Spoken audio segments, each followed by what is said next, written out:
The content presented in this podcast is based on real events and may contain graphic descriptions of violence, sensitive topics, and explicit language that may be triggering, offensive, or sensitive subjects to some viewers and listeners.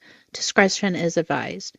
The purpose of this podcast is to explore and discuss true crime cases for entertainment and educational purposes only. This podcast does not intend to glorify or sensationalize crime, but rather aims to analyze and understand the complexities of human behavior in the criminal justice system.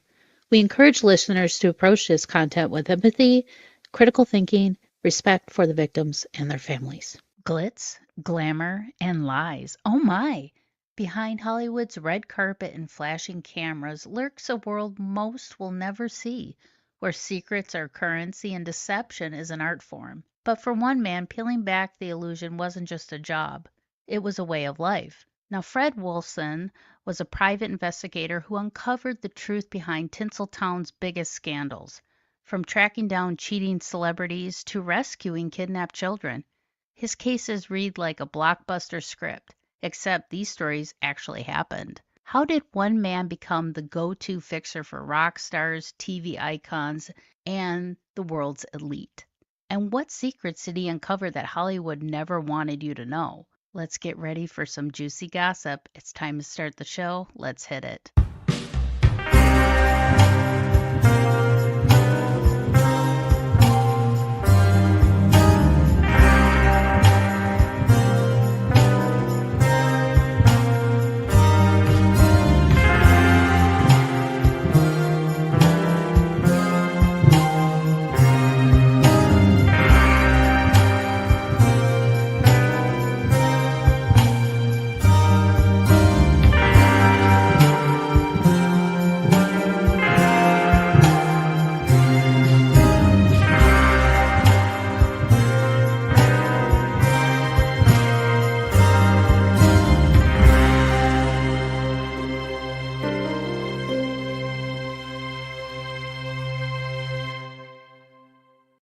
Hi, and welcome to another episode of Mysteries, Mayhem, and Merlot. I am your host, Winnie Schrader, and tonight I wanted to touch on a topic that's kind of a guilty pleasure of mine, and that's celebrity gossip and tabloids and scandals and things like that. You always want to know what's going on behind the curtain, and whether you believe it or not, it kind of gives you the sense of, at least for a brief moment, that your life isn't that bad. So, but tonight's topic, I wanted to talk about some of those untold, juicy Hollywood stories, some of the wildest scandals and the most jaw-dropping cases that from behind the scenes of Tinseltown that you would never even think of. So tonight I have author Burl Barer, who wrote the book Secrets of Hollywood's Private Eye, and it's not just a Hollywood tell-all; it's the real deal, straight from the case files of legendary private investigator Fred Wolfson. Now, he kind of was a private eye for rock stars like the Rolling Stones and other TV celebrities, just stone cold con men and high stakes kidnappings. Wilson had seen it all, whether it was tracking down cheating spouses or outsmarting greedy scammers or even pulling off a daring rescue. His career had been packed with twists and turns that rival any crime drama. That's why he sought out Edgar Award-winning author Burl Barer to write his book, Secrets of Hollywood's Private Eye, a rollicking, no-holds-barred expose on Tinseltown. Now, Burl Barer is regarded as one of America's finest investigative journalists and is a frequent commenter on many true crime podcasts as well as documentaries, and commented and commentaried on programs like USA Today and Good Morning America. Now, Burl also is an award-winning radio show host for True Crime Uncensored on outlawradiolive.com every Saturday at 2 p.m. Pacific time. And it's available on iTunes, Spotify, and numerous other podcast platforms as well. And he has written many books, which I'll have all those links in today's program guide. Welcome to the show, Burl. Oh, it's my pleasure. But the book that you wrote, Secrets of Hollywood, The Private Eye, how did you get connected with Fred Wolfson, and just kind of that, and what kind of, did he seek you out to write his story? for him? Well, that's a strange answer to a strange question. He actually got hold, or I got hold of him through an ad, like in Backpage or Eros or something like that. He was looking for someone to help put his manuscript together. It sounded interesting. I gave him a call and got together. We hit it off right away, and he had these incredible, strange stories. And I found out things that I didn't realize. For example, National Enquirer is very honest. He don't make stuff up because a long time ago he used to get sued for making stuff up. So they fact check everything. So if it's in the Oh, National Enquirer, it's true. And I always thought it was the other way around. And Fred worked for the yeah. National Enquirer, doing research and writing stories, in addition to being a very respected, well-paid private eye. And Okay. he private eye to the stars, from the Rolling Stones to Roseanne Barr's husband, Tom Arnold, who's one of the Yeah. straight we could talk about if you like. Yes, for sure. I am a fan of the Roseanne show. I grew up with Roseanne, so I know the issues that those two had back in the day. So, what would be the reason why the Rolling Stones would? Who is hiring him? Is somebody Oh hiring him to watch the Rolling Stones? Is that no, the kind of Rolling his Stones job? hired him because someone stole the lead guitar player that used to be in Faces. Not not Keith Richards, he's rhythm, but lead guitar player stole his diamond studded jeans, and Fred was hired to find the jeans and get it back. He hired a private I investigator to studded find his and studded jeans.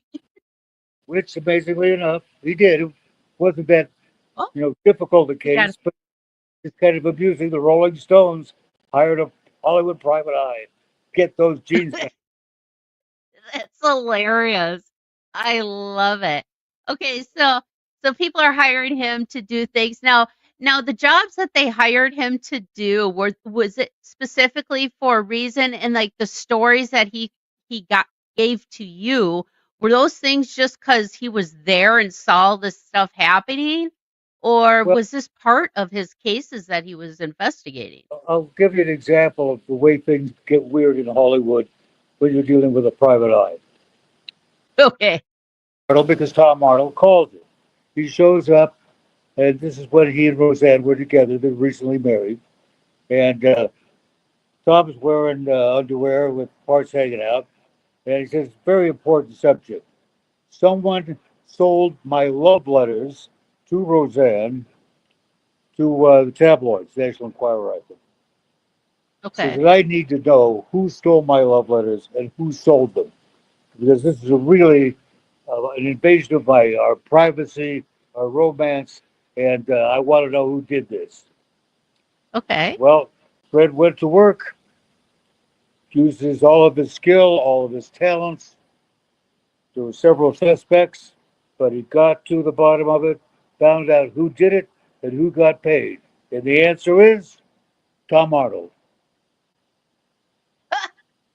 Tom Arnold sold his own love letters to Roseanne Barr, and then demanded that someone find out who sold his love letters, not thinking Why that Fred would actually would find out who did it. And it was him. oh my that was not smart. No, But no. that's You pretty know, typical of the kind of stuff that goes on in Hollywood. Find out who did this. really? Uh, Well, I mean, people that are doesn't even make strange. Some people are stranger than others. yeah. Another well-known Okay. Hollywood producer hires Fred to find out, ensure that his wife is cheating on him. He's absolutely Okay. convinced. Well, so Fred does all this surveillance on the guy's lovely wife and tracks all of her movements. Where she goes, she has a fitness trainer. The fitness trainer is gay and has no interest in doing anything with his this guy's wife. and goes to the guy and says, "Listen, your wife is 100% faithful. She's not cheating on you." But he finds the husband is cheating with the trainer. Was he shaking? I wonder about you sometimes, Henry. Oh, that's hilarious. It's like, You're shooting yourself in the foot. Why? What are you doing? now, some of the cases that Fred did are either heartbreaking or heartwarming. One Yeah. is, I guess, it's heartwarming in a heartbreaking sort of way. Is a father hires Fred to find his runaway daughter, Okay. and he finds her, and she's working on the streets of Hollywood as shall we say, a woman of a high risk lifestyle. He winds up setting up a date for her with a client. That's how he would get reunited with her. He didn't date her, of course, but that's how the only way he could, you know, Yeah, it's sad that he had to go that route to connect with yeah, his daughter. yeah. And when she sees him, he says, "This is the only way I could find you." She breaks down in tears and hugs him, and they all, everything worked out. They got reconciled, and everything was fine there. Also, Wow. Fred went to, and I used this true story in a fiction novel in the Saint series. Roger Moore played about TV, famous Simon Templar. Uh, Mhm. I wrote a novel in that series called Capture the Saint, and a follow-up novel that hasn't been published yet, but hopefully this year, where I actually put Fred Wolfson in the novel and told his story. He went to, we changed the country, he went to Brazil in real life to rescue kidnapped children who were being trafficked. They flew to the kid had a tracking device on him. The kid had been kidnapped by the housekeeper, taken to Okay. Brazil, flew down there, not only rescued that child, but all of the children. And with Wow. the criminals who were running this child abduction ring chasing them, they got the kids on their private plane and took off with the bullets flying, flew back to the USA, and reunited the stolen children with their parents. Oh, thank goodness. That is a wonder. I mean, it's tragic, but the ending of it is the Yeah, majority of the times parents do not get reunited with their missing children. It's just, I mean, goodness, we the don't. thought of having a child kidnapped is terrifying enough. And Oh, I you don't know. often think of private detectives, except on TV, doing truly heroic things, such as what Fred Right, did in that situation, which was true heroism at great risk to his right. own life, that he saved those Yeah. kids and flew them out of Brazil. A forthcoming Saint novel, I have the Saint and Fred Wolfson doing it in a fictional Central American country. Oh, that's cool. And that's cool. I like it when authors like to take something that's true, like a story, an event that happened, and put it into a fictional narrative. Because I've said this many times before, even with true crime, it helps you kind of absorb what's going on with the characters and not just like facts, facts, facts all the time. And I think it just kind of puts the reader in the shoes of whatever's happening, like the event that happened. And it just, I like Now, how when people do that, and I find it creative as well. one of the most fascinating stories in the book, Secrets Mhm. of a Hollywood Private Eye, takes place right after the Rodney King riots here in Los Angeles, which many Okay. people remember. Hmm. And a fellow got hit in the head with a fire extinguisher or a brick or something, and got dragged out of his truck. And we guys, I remember seeing it on TV. The Damon Williams hit the guy in the head with a fire extinguisher or something. And there was a big trial. Well, Fred had was hired by the police in the original Rodney King trial, and Okay. then he was contacted by the Center for Constitutional Law and Justice, I believe the name it was. It was a new organization founded here in Los Angeles, there was actually, and people don't know this story, was a giant scam. The guy who was running it was not even an attorney. He was using a fake name, and he was sent in to create more problems and more racial tension than there already was as a political move to help the law and order candidates. Uh, and they wanted to hire Fred to help with the defense case of, I think David Williams was the fellow who was arrested. And the Center for Constitutional Law and Justice was going around and uh, trying to sign up many people in the black community who were uh, having trouble with the police and providing uh, free legal advice and free representation. But there was they weren't really doing it. It wasn't until Yeah. after they were closed down that a local attorney, a woman, stepped up and actually helped these people out. And she wound up actually having to go to prison for it. It was a really a bizarre story. Wow. And it really was a well controlled scandal. And Fred was able to get the perpetrator of this fraud caught and punished because he was doing Good. some other illegal things that once Fred knew what was going on, he set wheels in motion to get this guy busted, which he did. Good. And Yeah. He that's deserved one it. of the most powerful stories in the book, Secrets of Hollywood Private Eye. Is one that I was very happy to work with him on. It's the only Mhm. story in the book that isn't told in the first person. It's told in, I narrate the story about him instead of him. It's Yeah. just a mind boggling because it's just people didn't know, realize that this guy was a fake name, wasn't even an attorney. Oh, It was just yeah. amazing. But at least he had the insight to check it out and investigate it, because if he didn't, if he wasn't involved, nobody would have known. Or I The mean, first maybe tip off, eventually.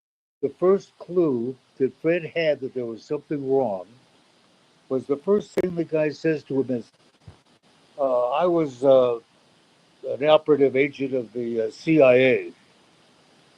Well, Fred had worked a lot with operative agents of the CIA, and they don't tell you that's what they do.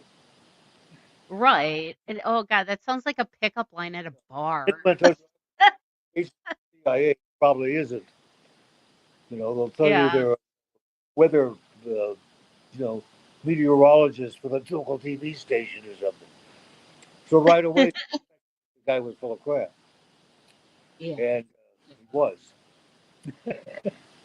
Wow.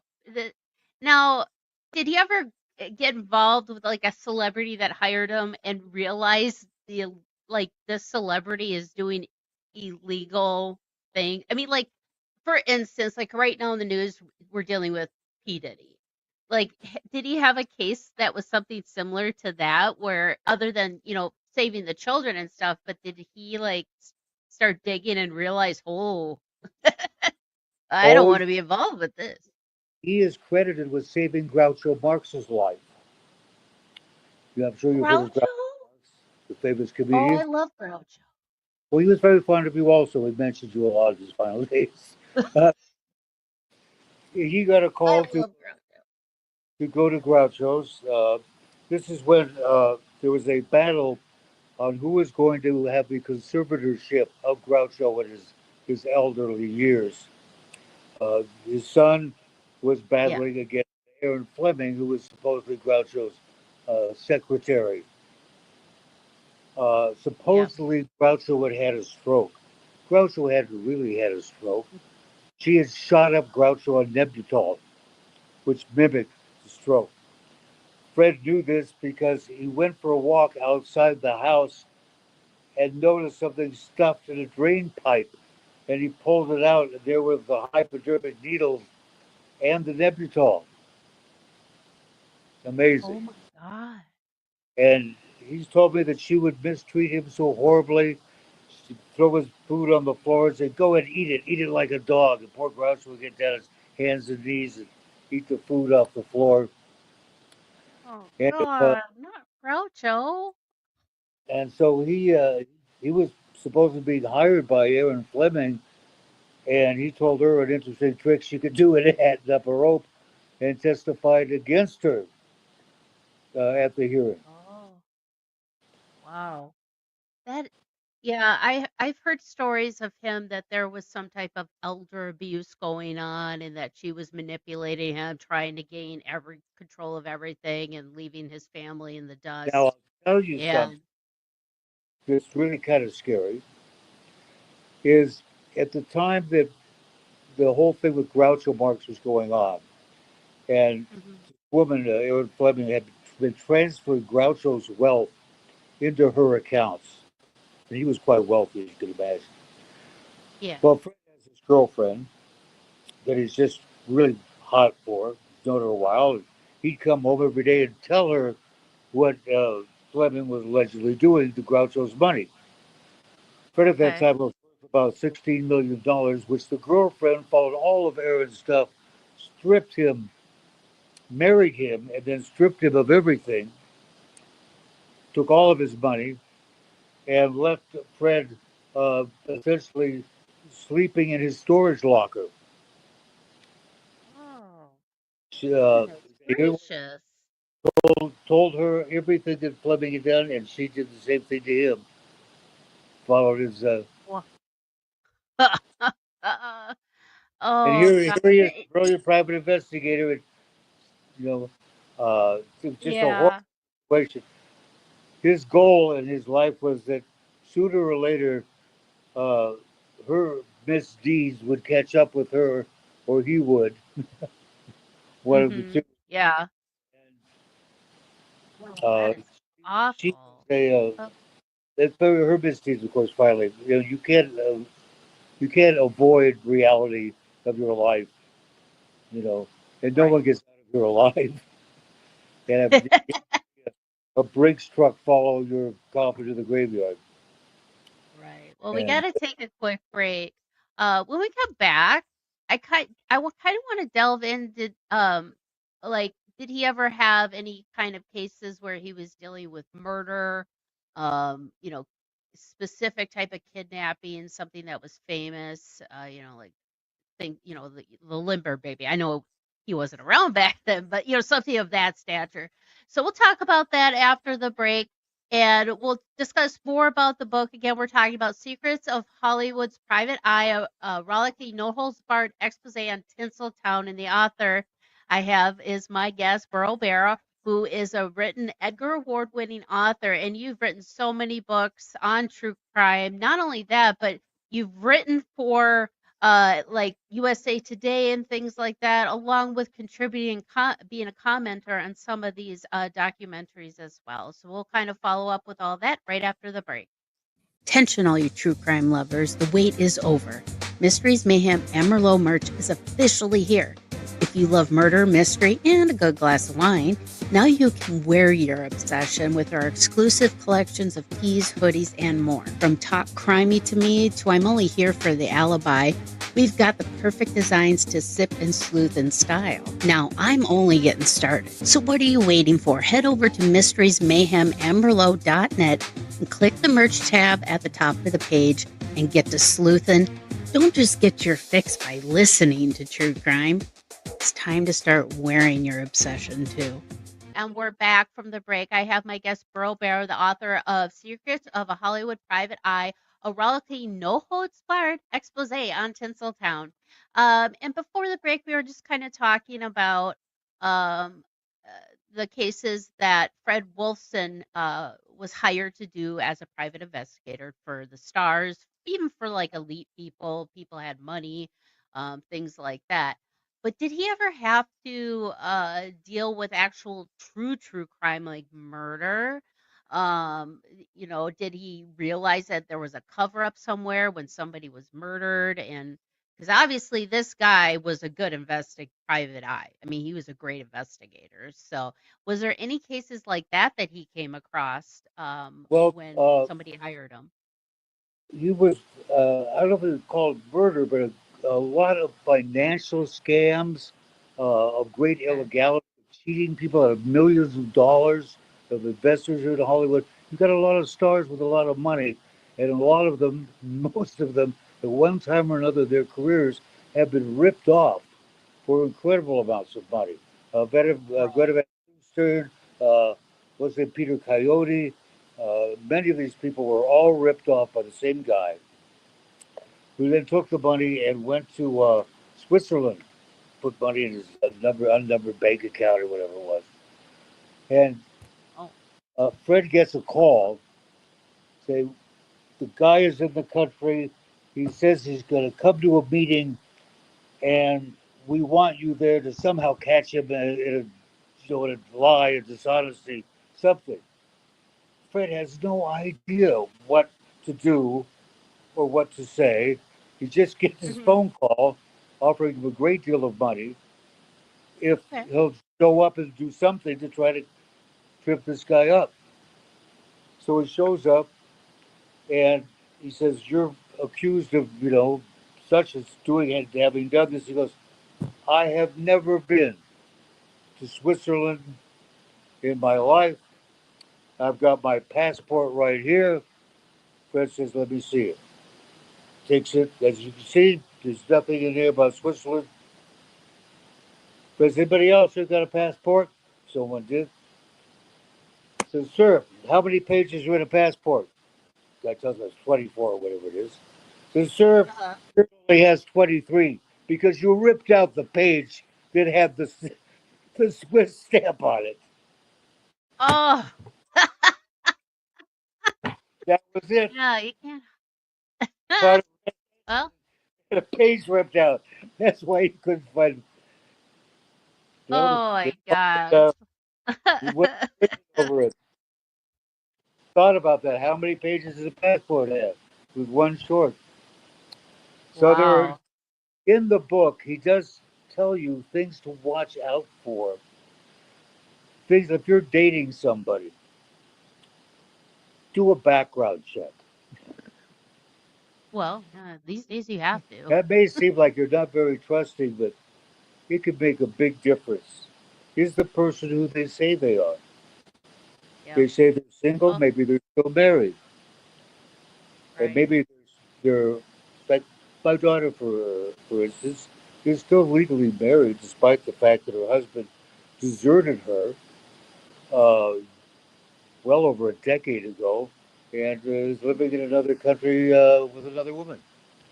But being he's out Oh, of the country, very difficult to get a divorce.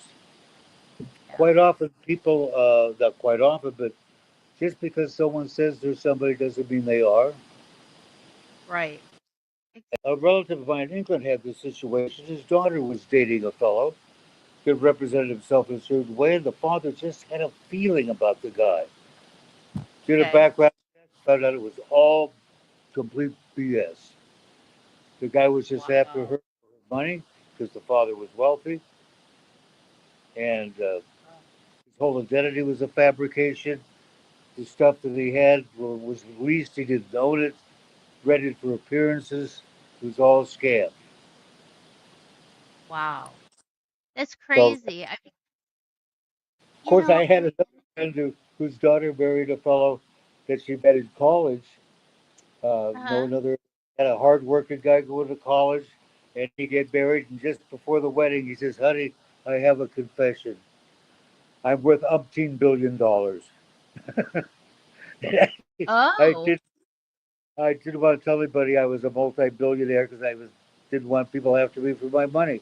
I hope you still love Oh. me. Oh, wow. You But guys that, still love hey, and that's commendable. I get it. Because, people are the almighty dollar, man. It can make people do some crazy things. He was convinced that he was just, a regular hard-working guy because he had a job while he was going to college to help pay his tuition. You know, Oh, because he wanted to wow. make no one was after him because he was so sort of wealthy. So she didn't Yeah. know until the day of the wedding. Wow. That's, uh, I like that story. I mean, I find that very honorable and commendable of him to do that, even though it's a lie. Yeah, the I bride's get father told me the story. He came boy was he surprised when they took her to yeah. right. What in-law wouldn't be?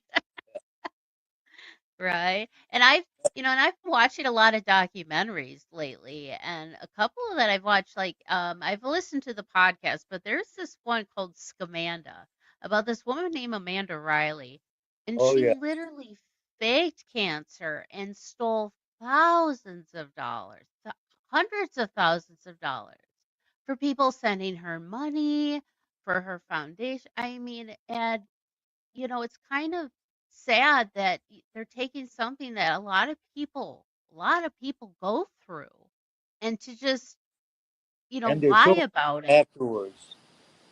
I mean, I'd be angry. You know. Yeah, it's just disgusting that people do that. I'm just, and I've had a firsthand account of it as well with my kids' school in preschool. We found out that the director of the preschool was skimming off the top and lying about cancer, and she ended up uh, taking herself out because everything got brought up and there were charges going to be pressed and she was going to have go to jail, and she decided to take a different route out. But yeah, just it's so just icky and violating to know that people do that and to con people like that. It's just ugh. Well, then also people are quite often quick to assume, maybe because they watch a lot of those things, that people are doing that when they're not. I had a Right. situation like that. Uh, my my daughter was tragically kidnapped for about 10 days by a known registered sex offender. Of course, it was a horrible situation being her father when she went missing. Yeah. Uh, she finally traumatized. Turned out, I guess, that she was okay, but she's alive Yeah. and well, and she only had a few broken Yeah. ribs, emotional damage. But I was on a few TV shows asking for help, people looking for her, etc. Hmm. And there were actually people who thought it was fake, that was doing it to help buy book sales, which one has nothing to do with the other. Oh God. I know, and it's the people that con people that way are the ones that are spoiling it for the people that actually need it, you know? A- And and it's a hard way to verify a lot of things. But yeah, why would you fake that to boost your book? That doesn't even make sense. Says, oh yeah, You're a let's buy it. best-selling author. Daughter's missing. Yeah, well, that's a very scary time period because they say the first 48 hours is the most important, but it got to be Right, 10 days. right. I was really losing hope, and then all Oh, of a sudden, 10 o'clock at night, the phone rang. Daddy, uh, here she was oh, calling me from uh, an acquaintance of ours that happened to live in the city of Portland, Oregon, which is where she turned up. She went to their home and called, and whew, wow. but That's I mean, amazing. Frank Gerardo, who was my co-author on several books, more coming out this year. He called me Mhm. up and said, "Oh, guys, I can just imagine, as being a true crime writer, the scenarios going through your head, you know, from stuff that Mhm. you've written about, stuff that you've seen, it makes it even worse, you know." Yeah. Yeah, and But and and you are one of the fortunate ones that, you got your kid back. But God, yeah, the torment and just the torture of just not knowing and being in that headspace, I can't imagine what that would be like. Because, between Dave and I, we have 11 kids. It's like it, it would crush me if anything. there's a movie that's not very good, called Men Who Stare at Goats. You Oh, ever heard yes.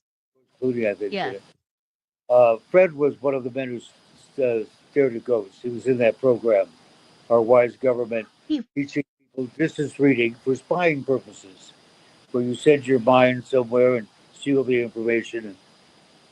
yeah. It's really And like a remote had that viewing in type common thing, is we yeah. both had learned how to do that stuff. He did it as spycraft for the government, and I did it to learn to help people. So Wow, that is really cool. Yeah, I know it wasn't a great movie, but it's a very interesting movie, so I've watched it a couple times now. 'Cause I find it fascinating. It's that kind of weird, campy. I think did the Cohen brothers do that?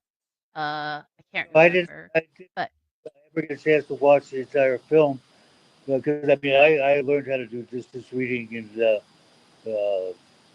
early '70s, and it turned out Fred had learned how to do it too because he was trained by the government as it for spying purposes. You know, because you could that's you know send your amazing. brain to the Russian embassy and open the locked drawer and take out the paper and read it and whatever.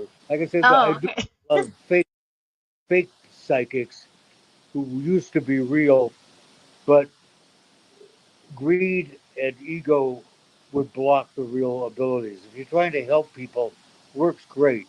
If you're trying to do it for selfish reasons, you lose it, and that's Right, where right. One thing I wanted to find out, like with Fred, was there any one of his cases that he could not shake? Like something happened where it just really got to him, um, you know, on an emotional level? Was well there the any one cases that like that for him? was devastating to him the most was the one with his own wife. Hmm. Where I mean, here he is, a famous private investigator who saved Groucho's life, and then his wife does the exact same thing to him that Aaron Fleming did Yeah, to Groucho. yeah. And that Yeah. what that did for his self-image, as far as you know, uh, it was he could see it happen to somebody else, but he couldn't see that it was happening to him. Well, it's just like one of those things, those who can't do teach, everybody, the carpenter's house is always a disaster while everybody's house is nice. He's looking outside and not paying attention to what's going on and realize, oh crap, my wife just told what happened to Groucho. I mean, yeah, and that would probably be very soul crushing for him. And knowing that it sounds like he was just a generally good person and just wanted to help people. Yeah, Judson Ray, who was the first FBI profiler to testify in a Uh-huh. homicide case. That's from my book, Murder in the Family. I believe his wife was trying to poison him or something, and she'd give him, coffee to hold in his hands, so he didn't have his hand free or whatever, to protect himself. Weird things like that. That he still didn't realize what was happening, you know, until he almost died. You know, Wow. or It's even Jimmy Jost, the wealthy oil guy in Texas, who Rhonda Glover shot 13 times with a Glock 9 millimeter because she believed that he and George W. Bush were having sex with clones in a cave under the house. Common problem. Uh, what? Wait a minute. Let's roll back. Wait, well, she like that. shot him. Uh, that's my book, Fatal Beauty. I went to see her in Oh, prison. Uh, well, see, she gave me permission to get her medical records. She said, "People say I'm crazy. They say I have uh-huh. mental problems." Oh, really? She said, but I've never, never had any diagnosis like that. So she gave me permission to check. Yep, her diagnosis was psychosis NOS, not otherwise specified, because they never could keep her long enough to get a more specific diagnosis other than that she had psychosis. And Wow. psychosis plus a whole bunch of meth and coke is not a good combination. Yeah. But my Yeah, it's point is, not. every time that she would like call the cops and say, "There's bodies in the wall," and stuff like that, the cops would come and go, "Oh, it's Rhonda," you know. And they'd say Yeah. to her boyfriend of 15 years, who's a super nice guy, "Are you worried? Is she a danger to herself or others?" He goes, "No, I can always handle Rhonda. I'm in no danger, and neither is anyone else." Well, he was in danger because she shot him 13 times with a Glock 9 millimeter, killed him very dead because of one of her psychotic delusions. scary. And that, and things like that, undiagnosed and untreated mental health, that, stuff like this happens. And yeah, it just sounds like she was not getting the proper care she needed. Oh no, And if they ever prescribed medications for her, she didn't take it. And I mean, like I say, I went in and talked to her in prison, and there were a couple of times, even though there was plexiglass, between us, there were a couple of times I think if she could have killed me right on the spot, she would have. But she had the attention span of a goldfish. Oh, look, there's a castle. Look, there's a castle. All I had to change. All of a sudden, I would tell her she looked at me like she looks to kill. I go, oh, I just remember you were so clever to do such and such, and I loved the way you did whatever. She just light up, and she loved me again. So I just you could change, oh, change her mood that fast. But boy, if I said something she did, wow. mm, Geez. very volatile. Yeah, that's I came yeah, out of kind there of a prison in Texas. My daughter was waiting for me outside. My daughter was living in Pflugerville at the time, and she looked at me and said, "Dad, she's going to be in prison for another 60 some years. I think you could not worry about her getting to you quite yet." It was a little stressful. yeah. Yeah, just to know that people like that can just turn on a dime. And it's almost like it's like having a weapon in a room. You don't know when it's gonna go off. And So, yeah, the, how unnerving. what is it, Manling Williams? It's a tragic story. Uh, she murdered her two kids, suffocated them, and then took a samurai sword to her husband. So like 96 times slashing him with the sword till he was dead, and then sat down and wrote him a suicide note. No one's going to believe that. Yeah, who it's this isn't Harry Carey here. This isn't how do That's you over how do you 90. do that with this? Yeah, he committed suicide. He was very depressed. Oh He yeah. attacked. Of course, it was difficult to sign the note. It was missing, but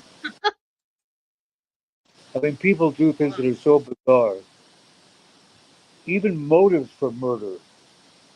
There is a case. It's just a heartbreaking case in Tacoma, Washington, and we talk about this case in a book we have coming out this year called "Deadly Sins and Twisted Twins." It's about TV Okay. episodes, crime TV episodes we were on, and Frank and I were on, as, making commentary of all the motives, jealousy, rage, sexual infidelity, or greed.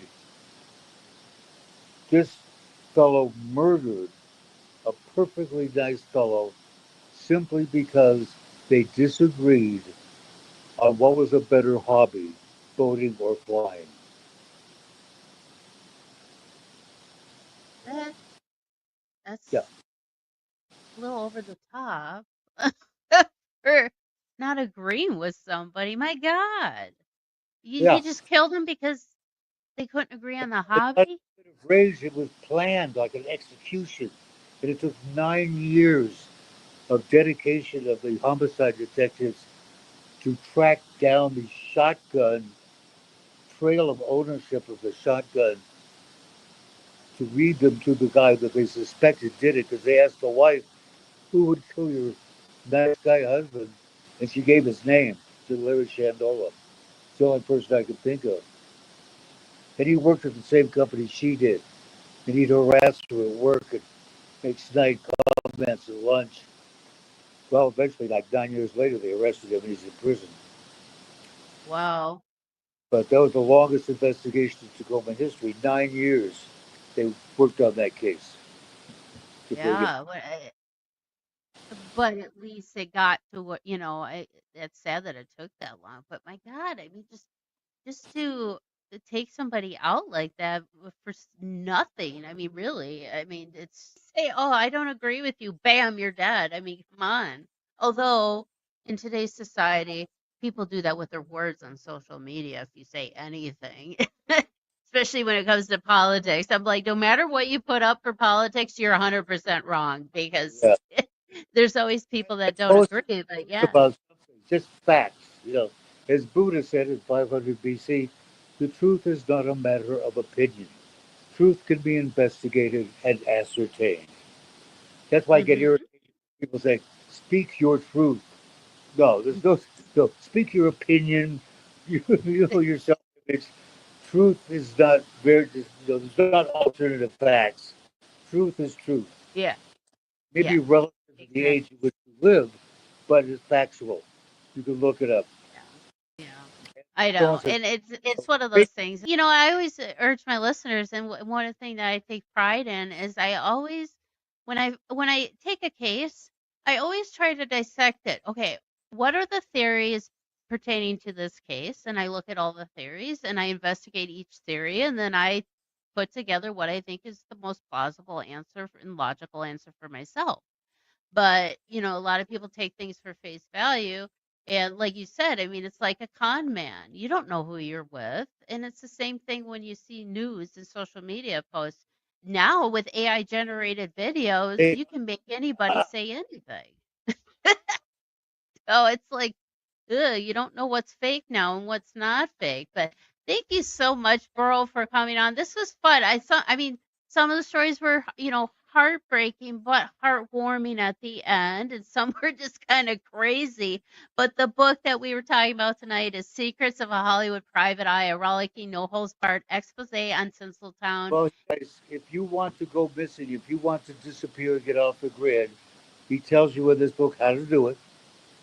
Oh, okay. So yeah, because I've been tired. I would rather just go find an island and live off the land, go off the grid, and I don't got to worry about anybody but my family and my cats. That's the that I would be happy with that. But I'm getting my passport renewed, just in case it gets too weird here or any weirder. I know. I was in Cancun a couple weeks ago, and I was like, I don't know if I want to go home. This is kind of nice here. I'll just stay here at the resort. I will have a link for your book in today's description so people can go check that out. Check out my merch. I just put it up. I hope you all like it. If you guys have any suggestions on some merch, hey, hit me up at Mysteries Mayhem and Merlot. .net, and maybe I can make it for you. So, again, all the links are in today's program, and you also have a website as well. What's your website? I got to do something to spruce that thing up. I paid a lot of money once upon a time to have a real nice one made, and then I lost. I got sick, I was in the hospital, and I lost burlbear.com, and I had to get burlbear.net, and Okay. not doing, not making me happy, but it's still there. Oh, Got a picture well, of me. it's a way for people to find you, and I'll put your Amazon author link in today's description as well, so that way people can check out all your books because you've written a lot of books. You're a great journalist, and that's probably why Fred was like, Buy or them, read yeah, he was them. probably just like, you're the man. Thank you. Now, one of the names mentioned in today's episode was Jeffrey Epstein. And yes, earlier today, the Attorney General Pam Bondi, in collaboration with the FBI, declassified publicly the release of set documents titled The Epstein Files Phase 1. Now, this release is part of an initiative to provide transparency regarding the Epstein's criminal activities, particularly the exploitation of over 250 underage girls at his residence in New York and Florida, among other locations. Yeah, 250 underage girls. Let that sink in. Declassified files primarily consist of materials that have previously been leaked but were not formally disclosed by the U.S. government. And those key components are his flight logs, detailed records of the individuals who traveled on Epstein's private jet, often referred to as the Lolita Express. These logs have been a focal point due to the high profile names listed. Now, a redacted version of Epstein's address book, which includes names of prominent figures across various industries and documents detailing individuals employed or associated with Epstein in various capacities as well. Now, there is a comprehensive list of over 150 items collected during the investigations in Epstein's activities. Now, notably, while these documents provide insight into the associations, they do not introduce significant new information beyond what is already publicly known. Now, the release of these documents are draw attention due to the inclusion of several high-profile individuals in Epstein's contact list and flight logs. And some of those notable names mentioned are Alec Baldwin. Actors listed among Epstein's contacts, so the nature of their association still remains unclear. Michael Jackson, the late pop star icon, appears in the contact list as well, raising questions about the extent of their interaction. You have Mick Jagger. The Rolling Stones frontman is another celebrity name, but no detailed context was provided. You had Ethel Kennedy, the widow of Robert F. Kennedy, is listed, adding to the roster of political figures associated with Epstein. President Donald Trump is noted to have flown on Epstein's private jet several times between 1993 and 1994, accompanied by his then wife, Marla Maples, and his daughter Tiffany, and a nanny. Now, it is crucial to emphasize that the inclusion in these documents does not imply any wrongdoing. Many individuals listed have stated that their interaction with Epstein was limited to social or professional contact. Now, the release of this illicit information has a range of reactions. Many people of the public and media have expressed frustration over the lack of new revelation. The anticipation surrounding the release led to the expectation of uncovering more substantive information in Epstein's network and activities that we didn't know. Now, the manner in which these documents were disseminated has been a point of contention.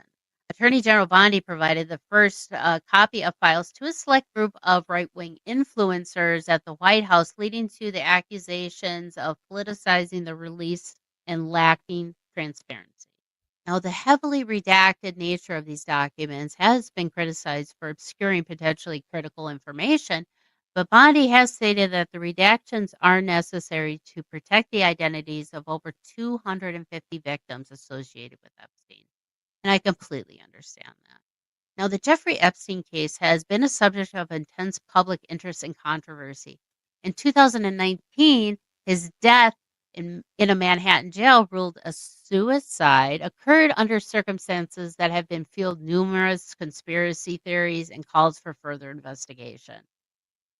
Ghislaine Maxwell, I believe that's how you pronounce her name, was convicted in 2022 for her role in facilitating the sex trafficking operations and is currently serving a 20-year prison sentence. The release of these documents, though, is seen by some as a step towards greater transparency, while others view it as insufficient in addressing the broader issue at play. Now, Attorney General Bondi has indicated that the release is merely phase one, suggesting that more documents may be declassified in the future. Now, the Justice Department is reportedly working to balance transparency with the need to protect victim identities, which may influence the extent and timing of future disclosures. Now, a newly formed congressional task force led by the Representative Anna Paulina Luna is set to investigate these files further. This task force will also delve into significant national matters, including aerial phenomenon of UFOs. So I am glad that they are going to release. Now, if anybody in those documents, any names that did anything illegal, I'm sorry, you lost your right. If there is proof that you were having sex with an underage child or abusing an underage child, you lose the right to privacy. You lose that right, and your name will get put out there. Now, we can protect the victims, and I completely understand, even though some of those victims are adults. The way the world is right now, we can't have people going after them, and that's exactly what's going to happen. So, with that being said, I'm glad that they are taking this seriously, and I'm actually more eager to see the Epstein files than I am the JFK files, which things like this need to be put out there in public, so that way people know that if you're going to get caught, things are going to get exposed, and you're going to be standing there looking like a deer in headlights. We had the whole Heidi Fleiss thing back in the early 90s. And that was kind of the same thing too. She ran a brothel type house where she had escorts working for her, and she was kind of the first Hollywood madam. And she had everybody wanted to get into her black book and see who was all in there. But yeah, I think this needs to be exposed because this has some really important things that we need to fix with trafficking humans, whether it's for slave trade, whether it's for sexual acts, and just abusing and torturing these people. They need to be brought to the forefront and be brought to justice. So I don't know. What are your thoughts? Comment below.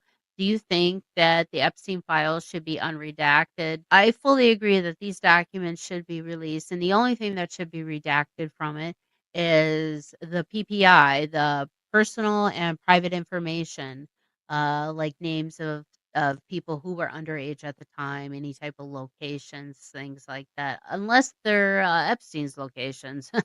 Hang it all out there, show his dirty laundry, and that way we can put people like this in jail and give justice to their victims. So, thank you guys so much, and I hope to see you all next week. Thank you for joining me for another episode of Mysteries, Mayhem, and Merlot. And until our next case, my armchair detectives, stay safe, stay vigilant, and stay aware. I'll see you right here next week on Mysteries, Mayhem, and Merlot.